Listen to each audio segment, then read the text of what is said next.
बिस्मिल्लाहिर्रहमानिर्रहीम। अस्सलाम वालेकुम। मैं हूं अमशरी आरिफ हमीद भट्टी लाहौर से मुख्तलिफ और अहम तरीन खबरों के साथ। ना किसी ने ठीक कहा था, साहिब इल्म ठीक कहते हैं, सोच और ख्याल पर कभी भी किसी भी ताकत से पाबंदी नहीं लगाई जा सकती। कुछ लोग जब उन्हें ताकत मिल जाती है तो वो समझते हैं सब लोगों को वो गुलाम कर लेंगे।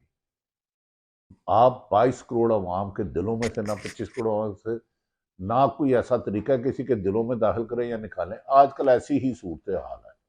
पाकिस्तान की पॉपुलर तरीन जमात को माइनस करने के लिए मीडिया पर पाबंदी, इज़हार राय पर पाबंदी, सियासी एक्टिविटी पर पाबंदी, इलेक्शन का वक्त आ रहा हो, इलेक्शन कैंपेन पर पाबंदी। क्या ये सारी पाबंदियां ताकत से एक बहुत बड़ा तूफान तो नहीं बन जाएंगी? माजी में कई हुक्मरान आए और गए, लेकिन हर कोई किस्सा माजी होता है। जरूरी नहीं कि आज से 5 साल पहले जिसके पास ताकत थी वही ताकत का तवाज़ुन आज भी हो, लेकिन हम शायद सीखते नहीं। तारीख में कब्रिस्तान में जाएं तो बड़ा है। एक इमरान खान ने 13 जमातों के घुटने टेकवा दिए। इमरान खान कहते थे कि मेरी हुकूमत ना गिराओ 2022 अप्रैल में, वरना मुल्क माशी तबाही के दहाने पर है, डिफॉल्ट हो जाएगा और सियासी इस्तेकाम नहीं होगा।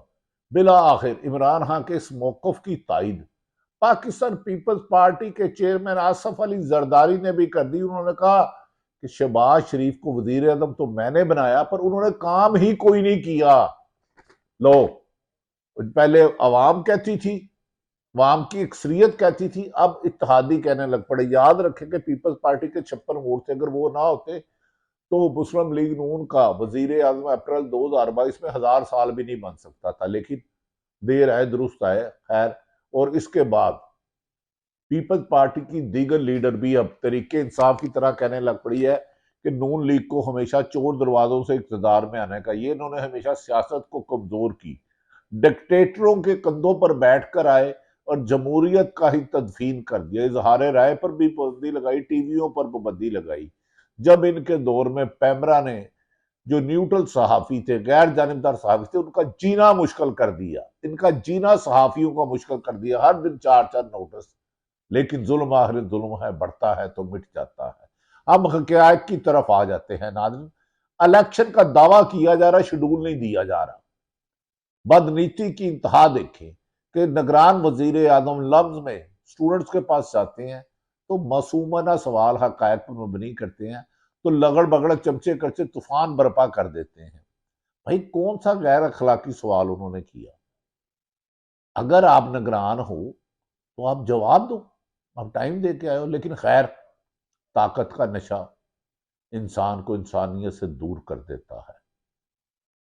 अब आ जाते हैं नाज़रीन आजकल के जमीनी और खौफनाक हक़ाइक़ की तरफ। इमरान खान के वकला ने आज एक बार फिर खदशा जाहिर किया। इससे पहले उनकी फैमिली अलीमा खां और उज़मा भी इजहार कर चुकी हैं। तरीके इंसाफ के चेयरमैन ने वकला खदशा इजहार किया कि इमरान खान को स्लो पॉइजनिंग के जरिए जान से मारने की कोशिश की जाएगी। इमरान खान जब बाहर थे, जमान परक पे रहते थे, उन्होंने उस वक्त भी कहा था कि बाज लोग स्लो पॉइजनिंग के जरिए लोगों को मारा जाता है, और माजी में कई रेफरेंस दिए थे, और उनकी मौत आज भी मशकूक देखी जाती है। ना जाने क्यों, जिंदगी का अख्तियार तो अल्लाह ने दिया है। ये दुनिया के चंद लोग क्यों जिंदगी लेने का अख्तियार हासिल करना चाहते हैं, जबकि उन्होंने भी खुद एक दिन मरना है। हाँ, मौत का वक्त अल्लाह ने तयन किया है, लेकिन एक नेशनल हीरो को, एक इंटरनेशनल हीरो को मारकर अगर ये समझते हैं कि मनपसंद लोगों को हुकूमत दिलवा देंगे, तो ये इनकी ख्याम ख्याली है, और ये मुल्क में लगी हुई आग को पेट्रोल से बुझाने की कोशिश करेंगे। लेकिन मर्जी निगरान हुकूमत की अनवार उल हक काकड़ जाने या उनकी हुकूमत जाने। नाम यह है कि इमरान खान को स्लो पॉइजनिंग से मारने की कोशिश की जा रही है। ये बयान सामने आने से पहले ही सोशल मीडिया पर इमरान खान की एक तस्वीर जारी हुई। तस्वीर ठीक है या गलत, ये तो तरीके इंसाफ के लोग ही बता सकते हैं। लेकिन 5 अगस्त है और इमरान खान की एक तस्वीर से, एक झलक से, आवाज से 13 जमातें, पीडीएम की जमातें और निगरान हुकूमत इतनी खौफजदा कि नेशनल टीवी पे उसकी तस्वीर पर पाबंदी लगा दी, उसकी तकरीर पर पाबंदी लगा दी, उसकी मूवमेंट पर पाबंदी लगा दी। वो इतने डरते हो यार, क्या क्या लोग हो यार, तुम सियासतदान हो, सियासी मुकाबला करो। जो तस्वीर सोशल मीडिया पर वायरल हुई है, इस तस्वीर में इमरान खान के साथ इस्लामाबाद पुलिस का एक अफसर नजर आ रहा है। अफसर घबराया और इमरान खान के चेहरे पर इत्मीनान, और ऐसा लगा कि जैसे वो किसी मुश्किल मरहले को आसानी के साथ तय कर रहे हैं। उनके चेहरे के तस्वीर की अक्कासी कर रही थी कि वो पुर एतमाद भी हैं और पुर यकीन भी कि वो इन हालात को शिकस्त देंगे जो मौजूदा निगरान हुकूमत ने जारी किया। सोशल मीडिया पर वायरल होने वाली तस्वीर के मुतालिक गुमान किया जा रहा है कि इस वक्त की है जब इमरान खान को बख्तरबंद घाड़ी में अटक जेल से अडयाला मुंतकिल किया गया था। ताहम इसकी तस्दीक हुकूमत, निगरान हुकूमत या पीटीआई कर सकती है। लेकिन इस तस्वीर के वायरल होने के साथ ही लोगों ने कहा हमने अपने बड़े अरसे बाद पाकिस्तान की अक्सरियत और खासकर ओवरसीज पाकिस्तानी बैरून मुल्क पर रहने वालों ने खुशी के मनाई कि हमने अपना कप्तान की फ्रेश तस्वीर देखी। तो अगर जो कप्तान की तस्वीर के लिए बेचैन है अवाम, पाकिस्तान की अक्सरियत और से पाकिस्तानी, अगर वो उसे जलसे करने का आईनी हक दे दिया गया, अवाम में जाने का हकदार दे दिया, तो वो तो दमादम मस्त कलंदर हो जाएगा। तो फिर कुछ लोगों ਨੂੰ ਮੁਲਕ ਨੂੰ ਨਸਣਾ ਪੈ ਜਾਏਗਾ, ਭਾਵੇਂ ਉਹਦਾ ਨਾਂ ਨਵਾਜ਼ शरीफ ही क्यों ना होए, जिस तरह मादी से जाते रहे। समझते गए होगे तुसी। खैर नादरीन, इस तस्वीर के वायरल होने के बाद वकील की जानिब से इमरान खान साबिक तरीके इंसाफ के चेयरमैन और साबिक वजीर आजम पाकिस्तान इमरान खान के लिए स्लो पाइजिंग इस्तेमाल करने का बयान भी आ गया है। अल्लाह करे कि यह हकीकत ना हो। हमने आगे जुल्फकार अली भट्टो को एक डिक्टेटर ने खोया। अगर एक लियाकत अली खान को गोली मार दी, आज तक उसके कातिल नहीं मिले। अगर याद रख लें, मैंने आपको कहा कि सोच और ख्याल को किसी भी ताकत से काबू नहीं किया जा सकता। लोगों की सोच और लोगों के ख्याल और लोगों का अज़म इमरान खान को वोट डालना बन चुका है। इस नई जनरेशन के साथ मत्था ना लगाओ, अवाम में जाओ, साफ शफाफ निगरान हुकूमत इलेक्शन कराए। अनवारुल काकड़ साहब, आप नहायत काबिल एहतराम, काबिल इज्जत है, लेकिन लोगों को इज्जत करने से आपकी इज्जत कम नहीं होगी, उसमें इजाफा होगा। मैं तो आपका एहतराम करता रहूंगा, लेकिन आप प्रेस कॉन्फ्रेंस में जो सहाफ़ियों के साथ मुनासिब नारमनसर रवैया करते हैं, लम्स के बच्चों के साथ, आपके मनसब नहीं है। आप पूरे मुल्क के वजीर आजम हैं, चाहे निगरान ही सही, पर्ची से ही आए, आप कौन से कोई अवाम के नुमाइंदे हैं। लेकिन जो सामने बच्चे बैठे हैं वो आपको वजीर आजम समझते हैं, और आपको भी समझना चाहिए कि वो अवाम है। खैर, इमरान खान को बुलंद सलाम करने का भी आ गया। इस बयान के बाद खदशा जाहिर किया जा रहा है कि साबिक तहरीक इंसाफ के चेयरमैन इमरान खान की तस्वीर जानबूझकर जारी की गई है ताकि दिखाया जा सके कि इमरान खान की सेहत बिल्कुल ठीक है। हालांकि ये तस्वीर पुरानी है। स्लो पॉइजनिंग की मुबैना गुफ्तगू आजकल हो रही है। तो भाई, अगर आपको कोई डर नहीं है तो उसका जेल में ट्रायल क्यों किया जा रहा है? उसे अदालतों में पेश करो, जिस तरह नवाज शरीफ साहब मोहतरम होते रहे, शहबाज शरीफ साहब होते रहे, दीगर सियासतदान होते रहे, और भी सियासतदान होते रहते हैं।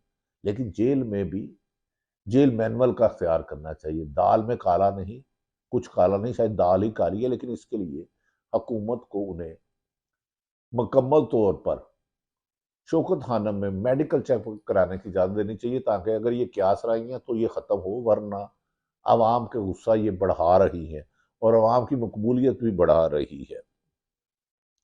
नाज़रीन, पीटीए के मुताबिक वकील के बयान से तवज्जो हटाने के लिए इमरान खान की तस्वीर जारी की गई है। दूसरी जानब सियासी मैदान में नूरा किश्ती की तैयारी पूरी की जा रही है।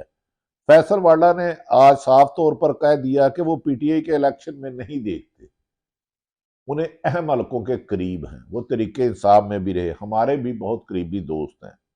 क्या वाकई ही ये कहीं साजिश, या मुबैना तौर पर जो कहा जाता था कि नवाज शरीफ ने शर्त रखी है कि मैं इलेक्शन हार जाऊंगा, पहले इमरान खान और तरीके इंसाफ को आउट करूं? क्या एक शख्स के लिए हम मुल्क की अक्सरियत के पसंदीदा लीडर को, जिसे अवाम वोट देना चाहती है, उसे आउट करके गलती करेंगे निगरान वजीर आजम साहब और कबीना साहब? बाकी आप जाने, आपका काम जाने। मतलब फैसल वाडा साहब का ये था कि बैलेट पेपर बल्ले का निशान भी मुश्किल है, अगर होगा भी तो कुछ लोगों को उठा लिया जाएगा। ऐसा करना नामुनासिब होगा, आइन से तो मुसद्दम होगा, कानून की खिलाफ वर्जी होगी, जमहूरियत की तदफीन होगी। इजहार हक राय सहाफत तो पहले ही आपने ख़त्म कर दी है। एक एक टिक्कर पर एतराज़, एक एक अल्फाज पर एतराज़, इजहार राय पर एतराज़, सच कहने पर एतराज़, झूठ बोलने पर मजबूर। काबे किस मुंह से जाओगे, शर्म अगर तुमको नहीं आती। इंसान को अपनी हैसियत में रहना चाहिए कि अल्लाह ताला सबके लिए आसानियाँ पैदा करे और सच करने के मौका दे।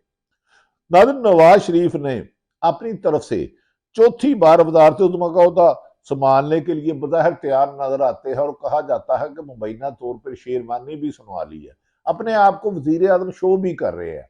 लेकिन आने के बाद आवाम का गमो गुस्सा कम हो गया और मुस्लिम लीग की मकबूलियत मजीद नफी हो गई कि लोगों ने कहा एक इश्तिहारी मुजरम जो सजा याफ्ता था उसको इतना प्रोटोकॉल दिया गया और एक इमरान खान जो मुलजम है उसे जमानत नहीं दी जा रही। और अब नवाज शरीफ ने पूरे मुल्क में पार्टी की मुर्दा जान को, सियासी सियासी मुर्दा पार्टी को जिंदा करने के लिए पूरे मुल्क में तमाम सियासतदानों से मुलाकात करने का ऐलान किया और दौरे करने का कोशिश किया कि शायद पिटी हुई मुस्लिम लीग में जान पड़ जाए जो बज़ाहिर नजर नहीं आती क्योंकि वो खाली जगह तरीके इंसाफ फिल कर चुकी है। नाज़रीन, और तो और इनके इत्तेहादी जिसकी वजह से नवाज शहबाज शरीफ वजीर आज़म बने और उनके अरबों रुपए के केस खत्म हुए, साबिक सदर आसफ अली जरदारी ने भी अपना हिस्सा वसूल करने के लिए हाथ पांव मारे हैं कि सदर मैंने बनवाया, अगली प्लेट पूरी की पूरी बाजी ये ले जाने की कोशिश कर रहे हैं। आसफ अली जरदारी साहब ने साबाज़ लफ्जों में एक बयान दिया, उन्होंने कहा कि शहबाज शरीफ को तो इस्तीफे दे रहे थे, ये तो जमहूरियत पर यकीन ही नहीं रखते थे, चोर दरवाजी में डिग्गी में मिलके जाते थे। वजीर आज़म बनवाया मैंने, लेकिन उन्होंने काम ही नहीं कर सके और लोगों का गमो गुस्सा पूरी पीडीएम पर बिजली बन के रोजाना गिरता है और उन्होंने पूरी पीडीएम की सियासत को डैमेज किया और खुसूसन नून लीग को, जबकि नवाज शरीफ तो बेनिफिशरी है ना, वो तो आगे। लेकिन शायद असफ अली जरदारी भूल गए कि शहबाज शरीफ की काबीना में आज वो तनकीद तो करते हैं, पीपल्स पार्टी के लीडर भी करते हैं, पीपल्स पार्टी यकीनन उतनी जिम्मेदार नहीं है जितनी नून लीग है, वजीर आजम उनका, लेकिन वो इसके पार्टनर थे, अहम वजारतों में हिस्सेदार थे। शहबाज शरीफ की काबीना में बिलावल भुट्टो भी वजीर खारजा थे और दीगर पीपल्स पार्टी के लीडरान भी वुजरा और मशीर थे जिन्होंने 16 माह तक हुकूमत की और दुनिया भर में सरकारी दौरे किए। अवाम अब नूरा कुश्ती को समझ चुके हैं और अब रफाफी सियासतदानों के झांसे में नहीं आएंगे। दूसरी तरफ नाज़रीन, ये भी कहा जा रहा है मौजूदा सूरत हाल में जब मुख्तलिफ सर्वे में ये रिपोर्ट आई कि दम तोड़ती हुई सियासत मुस्लिम लीग नून को जान डालने के लिए जो नवाज शरीफ को पाकिस्तान 4 साल बाद लाने का तजर्बा किया वो भी नाकाम किया। और अब नवाज शरीफ खुद हर चीज को मॉनिटर कर रहे हैं, मरियम नवाज कर रही है, शहबाज शरीफ पर यकीन नहीं किया जा रहा मुबैना तौर पर। तमाम सर्वे करवा रहे हैं कि कहाँ पार्टी कमजोर है, कहाँ किसको इलेक्शन लड़ाया जाए, और तमाम पार्टियों को मिलेंगे। जबकि असल बात यह है कि अगर तमाम सियासी जमातों को हिस्सा लेने दिया गया तो जो जीता अवाम के वोट से वही सिकंदर होगा। तो जीत का उकाब तो अवामी सर्वे में जितने लोग भी कर रहे हैं, बज़ाहिर तरीके इंसाफ के चेयरमैन इमरान खान के सर बैठता है, क्या उस उकाब को जबरदस्ती छीन के चूहे को किसी और उकाब बनाकर किसी के माथे पे या कांधे पे बिठाया जाता है, ये तो वक्त ही बताएगा। जो मौजूदा सूरत हाल है मैंने आप तक गोश गुजार कर दी। पाकिस्तान इस हालात का मुकम्मल नहीं हो सकता कि यहाँ जबर से, जुल्म से, नाइंसाफी से, तशद्दुद से, लापता करके, झूठे पर्चे दे के, कैद करके लोगों की राय और सोच पर काबू पाया जाए। अब 2023 है, अब बंद कमरों के फैसलों को 25 करोड़ की आवाम कबूल नहीं करेगी और वक्त का तकाजा है कि साफ शफाफ इलेक्शन, जो जीते, जो उनसे भी जमात जीते, उसे 5 साल इक़्तिदार दिया जाए और पाकिस्तान का पैसा लूटने वालों के खिलाफ सख्त कार्रवाई की जाए। पाकिस्तान जिंदाबाद।